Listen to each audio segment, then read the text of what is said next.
بسم اللہ الرحمن الرحیم۔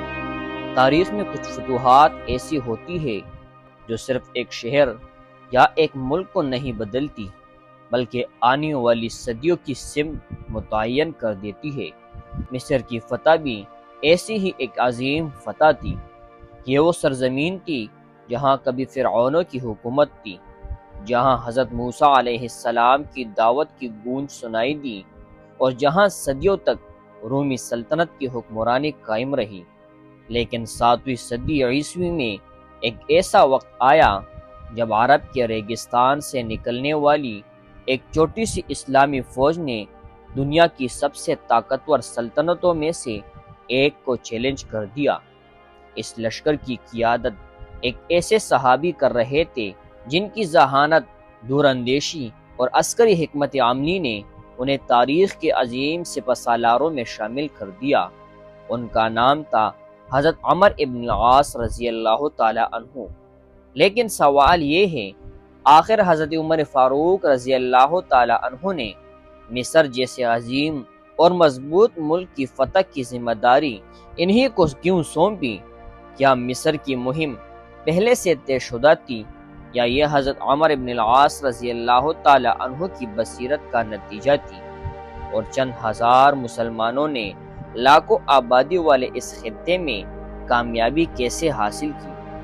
آج کی اس ڈاکومنٹری میں ہم مستند تاریخی روایات کی روشنی میں حضرت عمر ابن العاص رضی اللہ تعالی عنہ کی زندگی، مصر کی فتح، اس عظیم مہم کے پس منظر اور اس کے دنیا پر پڑنے والے اثرات کو تفصیل سے جانیں گے۔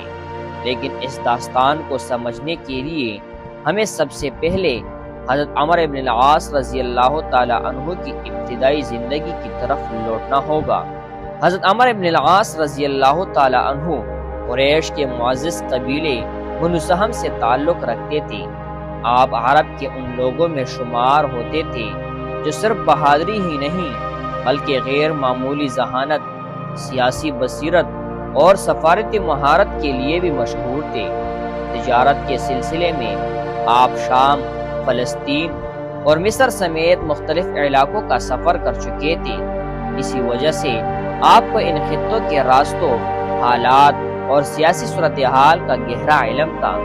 اسلام کے ابتدائی دور میں حضرت عمر ابن العاص رضی اللہ تعالی عنہ ابھی مسلمان نہیں ہوئے تھے۔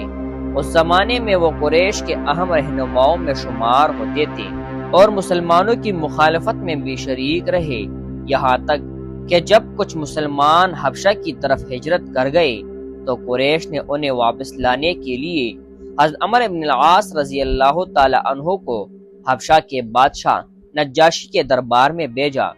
حضرت عمر ابن العاص رضی اللہ تعالی عنہ نے پوری کوشش کی کہ مہاجر مسلمانوں کو واپس مکہ بھیج دیا جائے، لیکن نجاشی نے دونوں فریقوں کی بات سنی۔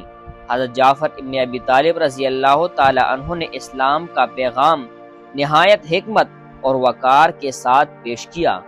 نجاشی اس قدر متاثر ہوئے کہ انہوں نے مسلمانوں کو اپنی پناہ میں رہنے کی اجازت دی اور قریش کا مطالبہ مسترد کر دیا۔ یہ واقعہ حضرت عمر ابن العاص کے ذہن پر گہرا اثر چھوڑ گیا۔ انہوں نے اپنی آنکھوں سے دیکھا کہ اسلام کے ماننے والوں میں سچائی، صبر اور اخلاق کی ایک ایسی طاقت موجود ہے جسے صرف زور سے ختم نہیں کیا جا سکتا۔ چند برس بعد حالات بدلنے لگے۔ صلح حدیبیہ کے بعد اسلام تیزی سے پھیل رہا تھا۔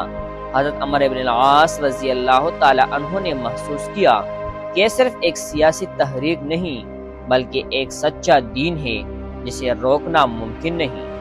آخرکار انہوں نے مکہ چھوڑا اور مدینہ کا رخ کیا۔ راستے میں ان کی ملاقات حضرت خالد ابن ولید رضی اللہ تعالی عنہ اور حضرت عثمان بن طلحہ سے ہوئی۔ تینوں ایک ہی مقصد کے لیے جا رہے تھے، اسلام قبول کرنے کے لیے۔ جب یہ حضرات مدینہ پہنچے تو رسول اللہ صلی اللہ علیہ وسلم نے حضرت عمر بن العاص رضی اللہ تعالی عنہ کا خیر مقدم فرمایا۔ آپ نے رسول اللہ صلی اللہ علیہ وسلم کے دست مبارک پر بیعت کی اور اسلام قبول کر لیا۔ روایات میں آتا ہے کہ اسلام قبول کرتے وقت حضرت عمر بن العاص نے عرض کیا جو اپنے گزشتہ گناہوں کی معافی چاہتے ہیں۔ رسول اللہ صلی اللہ علیہ وسلم نے فرمایا کہ اسلام اپنے سے پہلے کے تمام گناہوں کو مٹا دیتا ہے۔ یہ الفاظ حضرت عمر بن العاص رضی اللہ تعالی عنہ کے لیے اطمینان اور نئی زندگی کا آغاز تھے۔ اسلام قبول کرنے کے بعد وہی شخص جو کبھی اسلام کی مخالفت کرتا تھا اب اسلام کے عظیم محافظوں اور سپہ سالاروں میں شامل ہونے والا تھا۔ ان کی ذہانت، دور اندیشی اور عسکری صلاحیتیں اب اسلام اور مسلمانوں کی خدمت کے لیے وقف ہو چکی تھی۔ اسلام قبول کرنے کے بعد حضرت عمر بن العاص رضی اللہ تعالی عنہ نے بہت کم عرصے میں اپنی قابلیت، اخلاص اور حکمت سے رسول اللہ صلی اللہ علیہ وسلم کا اعتماد حاصل کر لیا۔ آپ صلی اللہ علیہ وسلم لوگوں کی صلاحیتوں کو خوب پہچانتے تھے اور حضرت عمر بن العاص کی انتظامی، سفارتی اور عسکری مہارت سے بھی بخوبی واقف تھے۔ اس لیے رسول اللہ صلی اللہ علیہ وسلم نے انہیں مختلف اہم ذمہ داریاں سونپی۔ ان میں سے نمایاں غزوہ ذات السلاسل کی قیادت تھی۔ اس مہم میں حضرت عمر بن العاص رضی اللہ تعالی عنہ کو ایک ایسے لشکر کا امیر مقرر کیا گیا جس میں حضرت ابوبکر صدیق اور حضرت عمر رضی اللہ تعالی عنہما جیسے جلیل القدر صحابہ بھی موجود تھے۔ اس فیصلے سے واضح ہوتا ہے کہ قیادت کا معیار صرف عمر یا اسلام قبول کرنے میں سبقت نہیں تھا، بلکہ ہر شخص کی صلاحیت اور حالات کے مطابق ذمہ داری دی جاتی تھی۔ اس مہم کے دوران حضرت عمر بن العاص رضی اللہ تعالی عنہ نے غیر معمولی حکمت عملی کا مظاہرہ کیا۔ انہوں نے اپنے لشکر کو نظم و نسق کے ساتھ آگے بڑھایا، دشمن کی نقل و حرکت پر گہری نظر رکھی اور ایسے فیصلے کیے جن سے مسلمانوں کو کامیابی حاصل ہوئی۔ رسول اللہ صلی اللہ علیہ وسلم نے ان کی کارکردگی پر اطمینان کا اظہار فرمایا۔ رسول اللہ صلی اللہ علیہ وسلم کی وفات کے بعد جب حضرت ابوبکر صدیق رضی اللہ تعالی عنہ خلیفہ بنے تو جزیرہ عرب میں پیدا ہونے والے فتنوں کا خاتمہ کیا گیا اور پھر اسلامی ریاست کی توجہ شام اور عراق کی طرف ہوئی۔ بعد ازاں حضرت عمر ابن خطاب رضی اللہ تعالی عنہ کے دور خلافت میں اسلامی ریاست تیزی سے وسعت اختیار کرنے لگی۔ شام کے کئی علاقے اسلامی حکومت میں شامل ہو چکے تھے، لیکن ایک سرزمین ایسی تھی جس کی اہمیت ہر دور میں غیر معمولی رہی۔ وہ سرزمین تھی مصر۔ مصر صرف ایک ملک نہیں تھا بلکہ رومی سلطنت کا ایک اہم صوبہ تھا۔ نیل کا دریا اسے زرخیز بناتا تھا۔ اسکندریہ علم، تجارت اور بحری طاقت کا مرکز تھا، اور مصر کی دولت رومی سلطنت کی معیشت میں بنیادی کردار ادا کرتی تھی۔ حضرت عمر بن العاص رضی اللہ تعالی عنہ مصر کے حالات سے اچھی طرح واقف تھے، کیونکہ اسلام سے پہلے تجارت کے سلسلے میں وہ کئی مرتبہ وہاں جا چکے تھے۔ وہ جانتے تھے کہ اگر مصر اسلامی ریاست میں شامل ہو جائے تو نہ صرف مسلمانوں کی جنوبی سرحد محفوظ ہو جائے گی بلکہ رومی سلطنت کی طاقت بھی کمزور پڑ جائے گی۔ اسی لیے حضرت عمر بن العاص رضی اللہ تعالی عنہ نے حضرت عمر فاروق رضی اللہ تعالی عنہ کے سامنے مصر کی مہم کی تجویز پیش کی۔ ابتدا میں حضرت عمر رضی اللہ تعالی عنہ نے احتیاط کا مظاہرہ کیا، کیونکہ شام کی فتوحات ابھی تازہ تھی اور وہ کسی جلد بازی کے حق میں نہیں تھی۔ لیکن حضرت عمر بن العاص رضی اللہ تعالی عنہ نے مصر کی جغرافیائی، عسکری اور سیاسی اہمیت کو نہایت حکمت کے ساتھ بیان کیا۔ ان کی گفتگو اور دلائل نے حضرت عمر رضی اللہ تعالی عنہ کو اس معاملے پر سنجیدگی سے غور کرنے پر آمادہ کر دیا۔ آخرکار وہ لمحہ قریب آ گیا جب اسلامی تاریخ کی ایک عظیم مہم کا آغاز ہونے والا تھا، ایک ایسی مہم جو نہ صرف مصر بلکہ پوری دنیا کی تاریخ پر گہرے اثرات چھوڑنے والی تھی۔ سن 20 ہجری تقریباً 640 عیسوی میں حضرت عمر ابن خطاب رضی اللہ تعالی عنہ نے غور و فکر کے بعد حضرت عمر بن العاص رضی اللہ تعالی عنہ کو مصر کی طرف پیش قدمی کی اجازت دی۔ اس مہم کے آغاز میں مسلمانوں کی تعداد تقریباً 4000 تھی۔ بظاہر یہ ایک چھوٹا لشکر تھا، لیکن اس کے افراد ایمان، نظم و نسق اور عزم سے بھرپور تھے۔ حضرت عمرو بن العاص رضی اللہ تعالی عنہ لشکر کے ساتھ مصر کی سرحد کی طرف روانہ ہوئے۔ راستہ طویل، صحرائی اور دشوار تھا، مگر مسلمانوں کا حوصلہ بلند تھا۔ وہ جانتے تھے کہ ان کا مقصد صرف فتوحات حاصل کرنا نہیں، بلکہ ایسے علاقوں میں عدل و انصاف قائم کرنا ہے جہاں لوگ طویل عرصے سے سخت حکمرانی کا سامنا کر رہے تھے۔ اسی دوران حضرت عمر رضی اللہ تعالی عنہ نے دوبارہ حالات کا جائزہ لیا۔ انہیں احساس ہوا کہ اگر مصر میں رومی فوج کی تعداد توقع سے زیادہ ہوئی تو صرف 4000 سپاہیوں کے ساتھ مہم خطرناک ثابت ہو سکتی ہے۔ چنانچہ انہوں نے حضرت عمرو بن العاص رضی اللہ تعالی عنہ کے نام ایک خط روانہ کیا۔ روایات کے مطابق اس خط میں یہ ہدایت تھی کہ اگر ابھی تک مصر کی سرزمین میں داخل نہ ہوئے تو واپس آ جائیں، اور اگر داخل ہو چکے ہو تو اللہ پر بھروسہ کرتے ہوئے مہم جاری رکھے۔ جب قاصد حضرت عمرو بن العاص رضی اللہ تعالی عنہ تک پہنچا تو انہوں نے خط فوراً نہیں کھولا، پہلے اپنے ساتھیوں سے دریافت کیا کہ کیا ہم مصر کی حدود میں داخل ہو چکے ہیں۔ جب یقین ہو گیا کہ لشکر سرحد عبور کر چکا ہے تب انہوں نے خط کھولا۔ خط پڑھنے کے بعد حضرت عمرو بن العاص رضی اللہ تعالی عنہ نے فرمایا کہ اب ہم مصر کی سرزمین میں داخل ہو چکے ہیں، لہٰذا حضرت عمر رضی اللہ تعالی عنہ کی ہدایت کے مطابق ہم اللہ تعالیٰ پر بھروسہ کرتے ہوئے اپنی مہم جاری رکھیں گے۔ یہ فیصلہ اس مہم کا ایک اہم موڑ ثابت ہوا۔ جلد ہی مسلمانوں کا سامنا رومی سلطنت کی مضبوط فوجوں سے ہونے لگا۔ رومیوں نے قلعوں کو مضبوط کر رکھا تھا، ان کے پاس تعداد بھی زیادہ تھی اور اسلحہ بھی۔ بظاہر دونوں لشکروں کے درمیان طاقت کا فرق بہت نمایاں تھا، لیکن حضرت عمرو بن العاص رضی اللہ تعالی عنہ نے جلد بازی کے بجائے حکمت عملی اختیار کی۔ انہوں نے ہر قدم سوچ سمجھ کر اٹھایا، سپاہیوں کا حوصلہ بلند رکھا اور دشمن کی کمزوریوں کا باریک بینی سے جائزہ لیا۔ یہی تدبر آگے چل کر مصر کی فتح میں فیصلہ کن کردار ادا کرنے والا تھا۔ مصر میں داخل ہونے کے بعد مسلمانوں کی پہلی بڑی آزمائش بابلون کے قلعے کے سامنے آئی۔ یہ قلعہ اس دور کے مضبوط ترین فوجی مراکز میں شمار ہوتا تھا۔ اس کے ارد گرد مضبوط دیواریں، گہری خندقیں اور تربیت یافتہ رومی فوج موجود تھی۔ رومیوں کا خیال تھا کہ اس قلعے کو فتح کرنا تقریباً ناممکن ہے۔ حضرت عمرو بن العاص رضی اللہ تعالی عنہ نے جلد بازی کے بجائے صبر اور حکمت کا راستہ اختیار کیا۔ انہوں نے قلعے کا محاصرہ کر لیا تاکہ دشمن کے رسد اور رابطے محدود ہو جائے۔ محاصرہ کئی ماہ تک جاری رہا۔ ادھر مدینہ میں حضرت عمر بن خطاب رضی اللہ تعالی عنہ کو مسلسل اطلاعات مل رہی تھی۔ جب معلوم ہوا کہ رومی سخت مزاحمت کر رہے ہیں تو انہوں نے مزید کمک روانہ کرنے کا فیصلہ کیا۔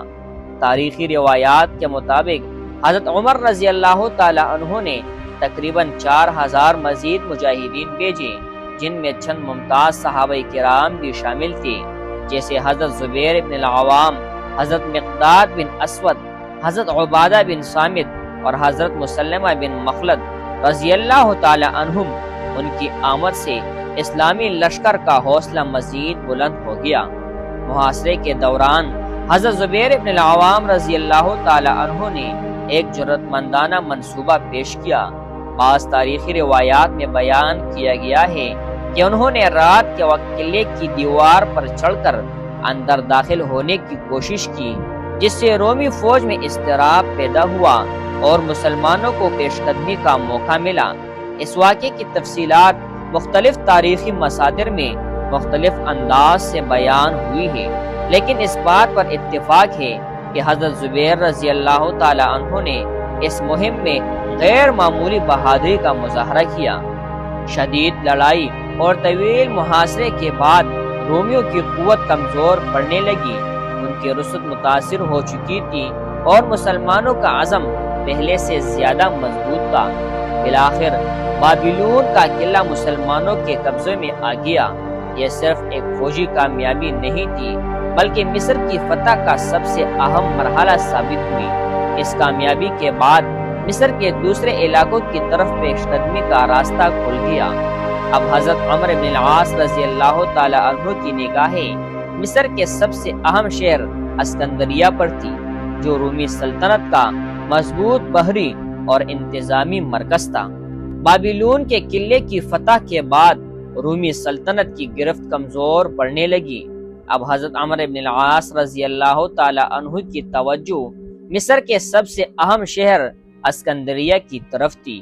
اسکندریہ اس زمانے میں صرف مصر کا ایک بڑا شہر نہیں تھا بلکہ رومی سلطنت کا اہم بحری اڈا، تجارتی مرکز اور علمی شہر بھی تھا۔ رومیوں کو یقین تھا کہ اگر وہ اسکندریہ کو بچا لے تو مصر دوبارہ ان کے قبضے میں آ سکتا ہے۔ حضرت عمرو بن العاص رضی اللہ تعالی عنہ نے اپنی فوج کو منظم انداز میں آگے بڑھایا اور اسکندریہ کا محاصرہ کر لیا۔ کئی ماہ تک مذاکرات اور جھڑپیں جاری رہی۔ بالآخر رومی حکام نے حالات کا جائزہ لینے کے بعد صلح پر آمادگی ظاہر کی۔ تاریخی روایات کے مطابق ایک معاہدے کے تحت رومی فوج نے اسکندریہ خالی کر دیا اور یوں سن 21 ہجری تقریباً 642 عیسوی میں مصر اسلامی حکومت کا حصہ بن گیا۔ یہ فتح صرف ایک فوجی کامیابی نہیں تھی بلکہ اسلامی دنیا کی تاریخ کا ایک اہم موڑ ثابت ہوئی۔ مصر کی زرخیز زمین، دریائے نیل کی دولت اور اس کی اہم جغرافیائی حیثیت نے اسلامی ریاست کو مزید مضبوط کیا۔ بعد کے ادوار میں یہی سرزمین علم، فقہ، تفسیر اور تہذیب کا ایک بڑا مرکز بنی۔ حضرت عمرو بن العاص رضی اللہ تعالی عنہ نے فتح کے بعد انتقام یا ظلم کا راستہ اختیار نہیں کیا بلکہ عدل و انصاف کو ترجیح دی۔ مقامی آبادی کے ساتھ معاہدوں کی پاسداری کی گئی، ان کی عبادت گاہوں اور جان و مال کے تحفظ کا اہتمام کیا گیا اور ایک منظم انتظامیہ قائم کی گئی۔ اسی دور میں حضرت عمرو بن العاص رضی اللہ تعالی عنہ نے ایک نئے شہر فسطاط کی بنیاد رکھی، جو بعد میں مصر کا اہم انتظامی مرکز بنا اور آگے چل کر قاہرہ کی تاریخی علاقوں کی بنیادوں میں شامل ہوا۔ حضرت عمرو بن العاص رضی اللہ تعالی عنہ نے اپنی زندگی اسلام اور مسلمانوں کی خدمت میں گزاری۔ آپ نہ صرف ایک عظیم سپہ سالار تھے بلکہ ایک کامیاب، منتظم اور دوراندیش رہنما بھی تھے۔ سن 43 ہجری میں آپ رضی اللہ تعالی عنہ کا انتقال ہوا، لیکن آپ کے کارنامے آج بھی اسلامی تاریخ کے روشن ابواب میں محفوظ ہے۔ اس واقعے سے ہمیں کیا سبق ملتا ہے؟ حضرت عمرو بن العاص رضی اللہ تعالی عنہ کی زندگی ہمیں سکھاتی ہے کہ حکمت، منصوبہ بندی اور صبر اور اللہ تعالیٰ پر بھروسہ بڑی سے بڑی مشکلات پر بھی غالب آ سکتے ہیں۔ ان کی مصر کی فتح اس بات کی مثال ہے کہ مضبوط قیادت اور اچھے اخلاق کے ساتھ حاصل ہونے والی کامیابی دیرپا اثرات چھوڑتی ہے۔ اگر آپ کو حضرت عمرو بن العاص رضی اللہ تعالی عنہ کی یہ داستان پسند آئی تو ویڈیو کو لائک کریں اور اپنے دوستوں کے ساتھ شیئر کریں اور محمد اردو سٹوریز کو سبسکرائب کرنا نہ بھولیے۔ انشاءاللہ اگلی ویڈیو میں ہم اسلامی تاریخ کے ایک اور عظیم واقعے کے ساتھ حاضر ہوں گے۔